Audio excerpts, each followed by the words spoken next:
You're watching this video because you and your agency have been thinking about developing a partnership with St. Mary's College. This presentation is designed to help you and your agency think about the whole process to create a great experience for you, those you serve, and for college students and their instructor. You can watch this video at your convenience and with your staff. But be sure to download the worksheet that goes along with this presentation, and you can find it at the URL listed below. So stop the video for a moment to download the worksheet if you don't have it. Here's that link again, then resume the video. We'll see you in a moment. Welcome back. Let's get started. There are lots of ways students from St. Mary's College might help your organization and program. St. Mary's College requires all students to complete a community engagement experience, and the college views this as a meaningful experience for both the student and the community partner. In other words, this is not merely putting in hours for a volunteer service project. Instead, students and faculty are committed to making a difference in the community while learning. So we encourage you to consider projects that promote capacity building by empowering your agency with new resources or programs that you can use long after the students are gone. Consider projects with multiple stages that can be carried out over time. So what does capacity building look like? Well, it might include volunteer management, coordinating or managing a service program, or volunteer recruitment. It could involve training and program development, coordinating programs or developing new programs, writing training manuals or organizing training workshops. It might involve communications with website and social media development, or coordinating meetings or online networking support. It could even include research by doing community-based research or conducting policy briefs. So community engagement can be done in a variety of ways. It could be with faculty in course projects, through a service learning course or community-based research. It might be done through student projects, with our social action leadership team of students and student leaders in community engagement. It might even be done with the MICAH Summer Fellows. So we want to give you a quick overview of the various ways for you to think about. So what exactly is service learning? Service learning is a form of experiential education in which students engage in activities that address human and community needs together with structured opportunities intentionally designed to promote student learning and development.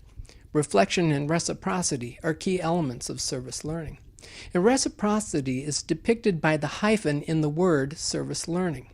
A service is provided as part of the learning process, and at times it's difficult to tell the difference between the giver and the recipient of the service because it's a win-win partnership. Community partners have an active role and say in what takes place during the service. Service learning has many formats, and historically, it's been a direct service with students working directly with clients or a setting, such as tutoring, or being companions for the elderly, or doing trail restoration. Community-based research involves students in service learning classes or independent study fellowships that may be able to help your agency by doing community-based research, or CBR. Now, this is not research on or about your agency. This is research with and for your agency. It's a collaborative and mutually beneficial enterprise between researchers and community partners that addresses social issues through research and actions that are of benefit to an organization and to disseminate new knowledge. The research is directly tied to instructional objectives of a course or a learning experience. Here's some examples. In education, a group of students might help a school promote family involvement, or it could be developing an after-school or evening program. In botany, a group of students might be helping a local park agency with plant propagation or conducting an irrigation study. Another class might be helping a park agency with native plant identification. In chemistry, students might be doing soil, water, or lead paint analysis. And in sociology or political science, students might be helping agencies with policy briefs, or developing a series of brochures or workshops for renters' rights, or creating pamphlets on payday loan education, or perhaps even helping an agency do asset mapping out in the community. Now let's talk about student programs. The Social Action Leadership Team, or SALT, could involve an individual student working as a paraprofessional, directing a program at your agency. Or it could be a student leader coordinating a group of peers to provide programming or service on a regular basis to your agency, like an after-school homework factory. It could even involve an evening or Saturday morning ESL program or computer literacy workshop for adults, or one-time service projects. S.L.I.C.E stands for Student Leaders in Community Engagement. This is a year-long independent study designed to create and implement a project for a community partner.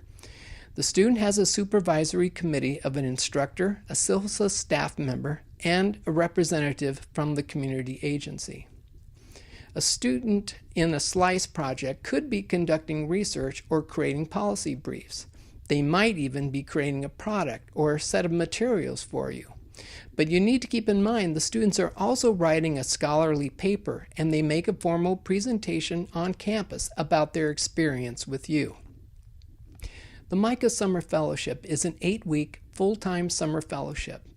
A student serves as an intern to a community partner agency.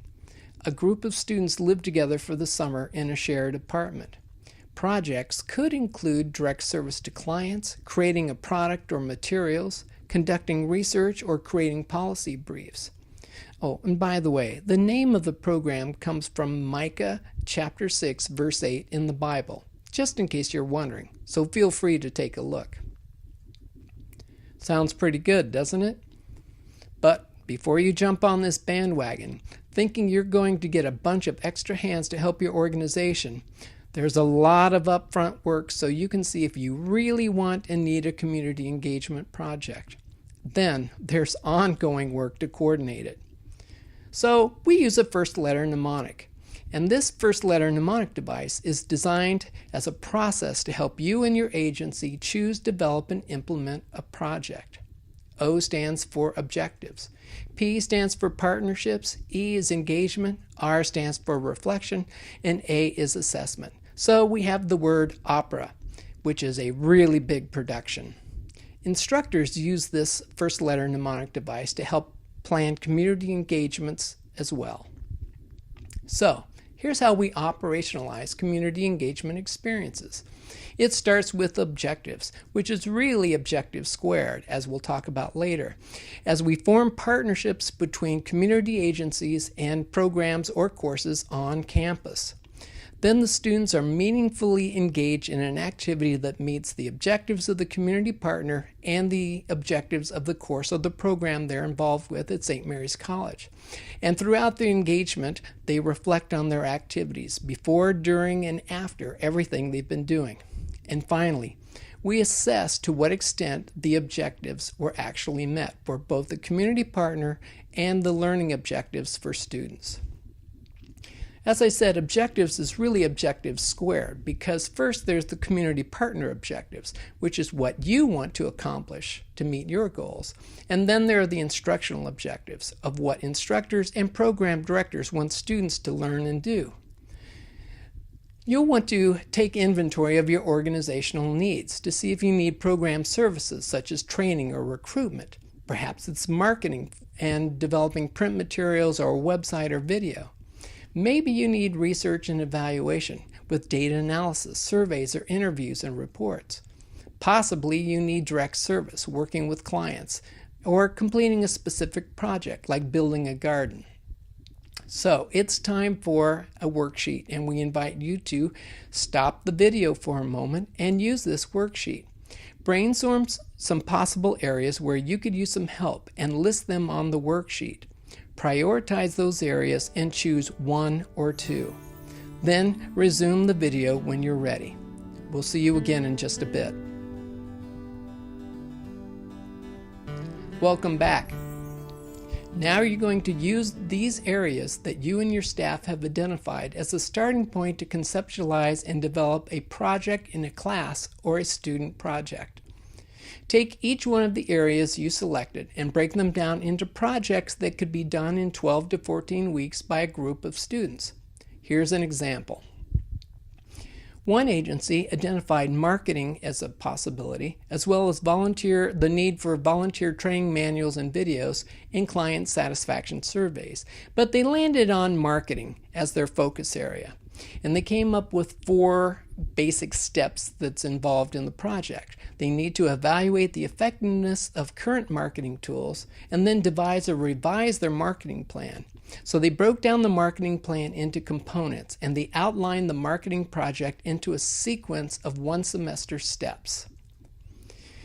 That included creating the survey, conducting the survey, collating the responses, and then writing a report and to propose revised marketing tool. Each of these steps could be done about 3 weeks over a 12-week period of time. And that is a perfect service learning project for a small group of 3 or 4 students over the course of a 12-week semester.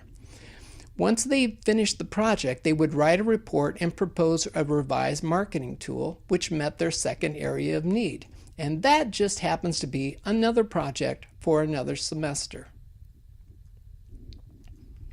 This brings us to the next step in OPERA, which is partnerships. And you'll notice the emphasis is on partnership rather than on placement.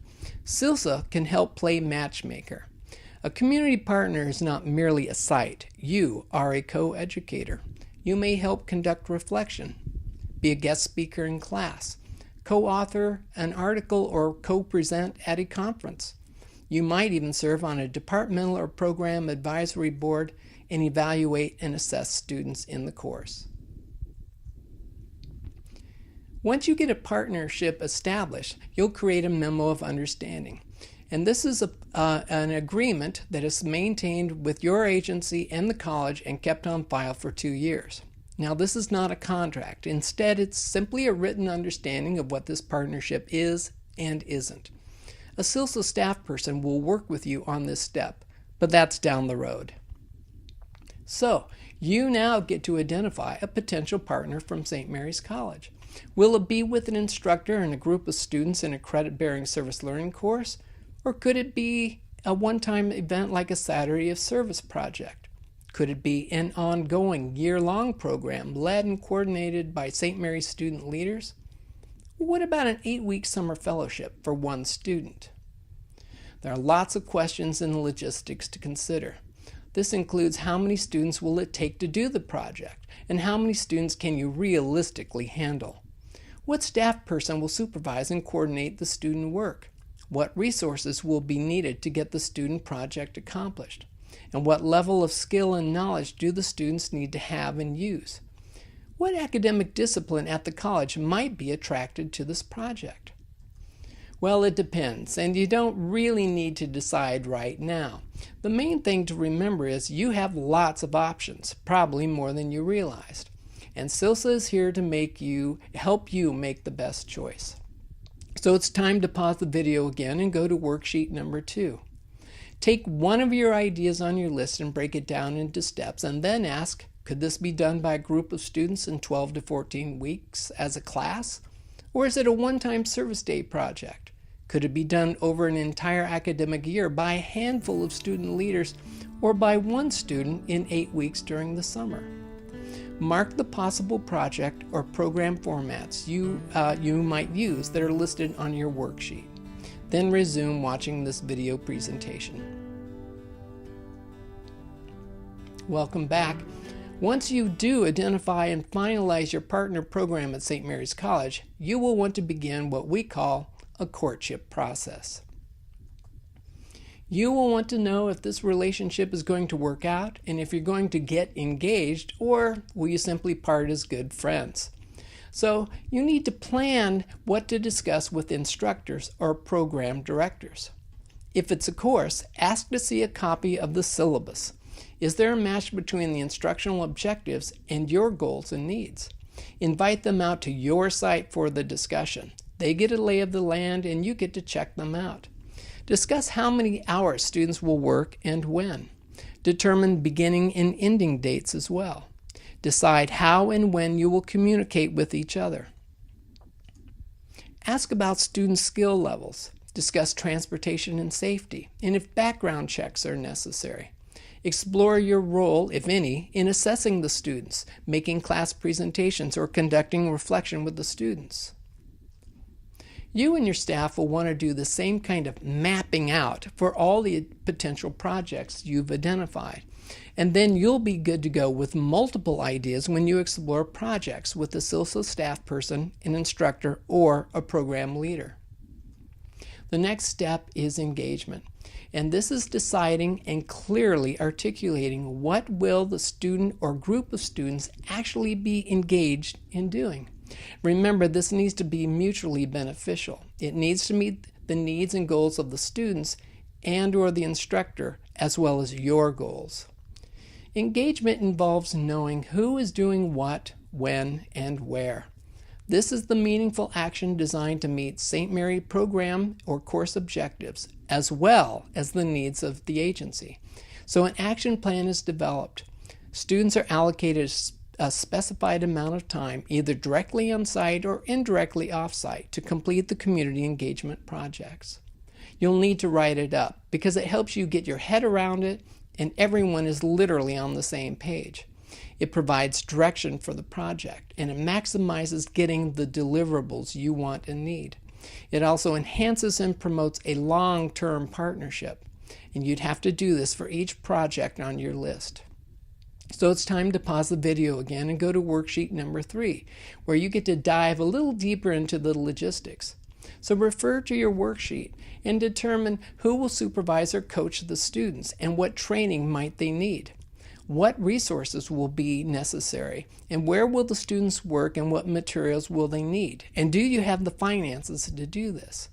Well, what else do you and your agency really need to think about? Now keep in mind this is on paper, not in stone. It will likely be modified, and that's okay.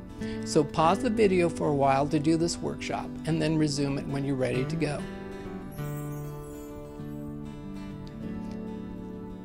Okay, you now know a student or a group of students will be coming and working with you. It is very important to provide an orientation, and here's what that could look like or include. Provide an overview of your agency's mission, history, philosophy, and clientele you serve. Be welcoming and enthusiastic about the project and their participation. Remind them of their important role as paraprofessionals rather than volunteers, as everyone is counting on them. Make sure you introduce them to key personnel and contacts at your agency. Provide a brief description of the project they'll be doing. Go over policy and procedures such as things like check-ins or sign-outs. Talk about professional expectations regarding confidentiality, behavior, dress. It's time to pause the video again and go to worksheet number 4. List the content for your orientation with students on your worksheet, and then resume viewing this presentation.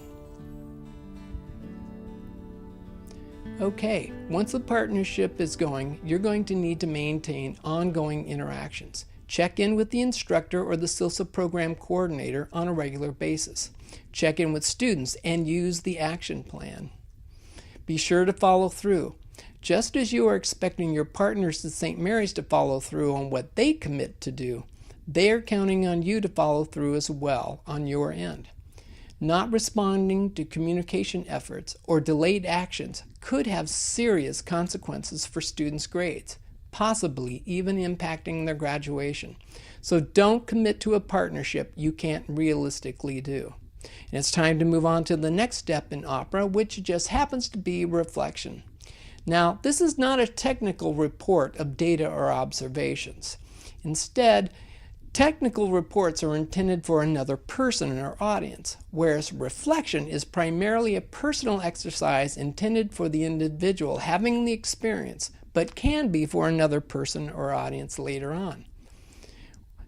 Reflection for us is the intentional consideration of an experience in light of the instructional objective.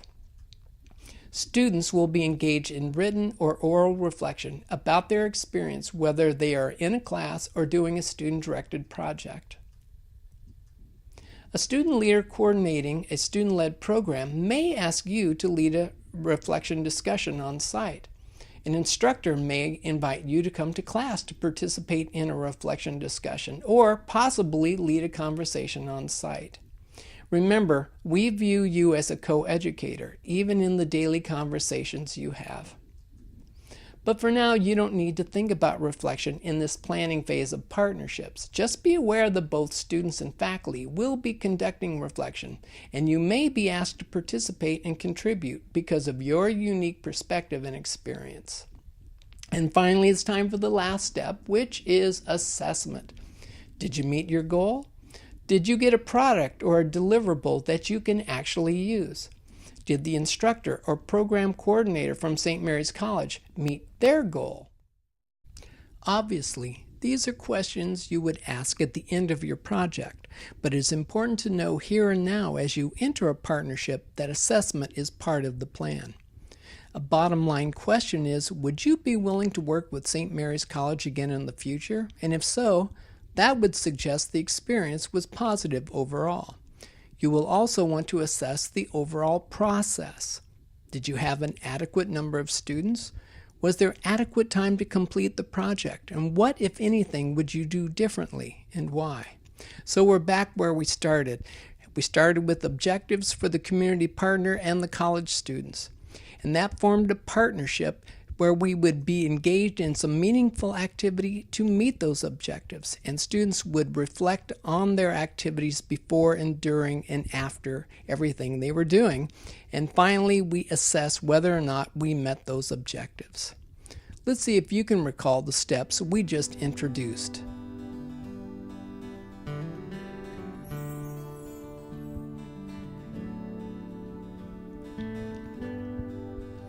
Now, you can anticipate bumps along the way. They're bound to happen. And when they do, it's important that you engage in immediate, open, and honest discussions.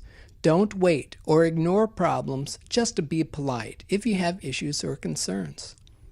This has been a quick overview to provide you and your organization some ideas on how to conceptualize and develop educational partnerships with St. Mary's College professors and students. And just so you know, instructors have seen a similar video presentation to help them have a meaningful conversation with community partners like you to conceptualize and develop educational partnerships. Thanks.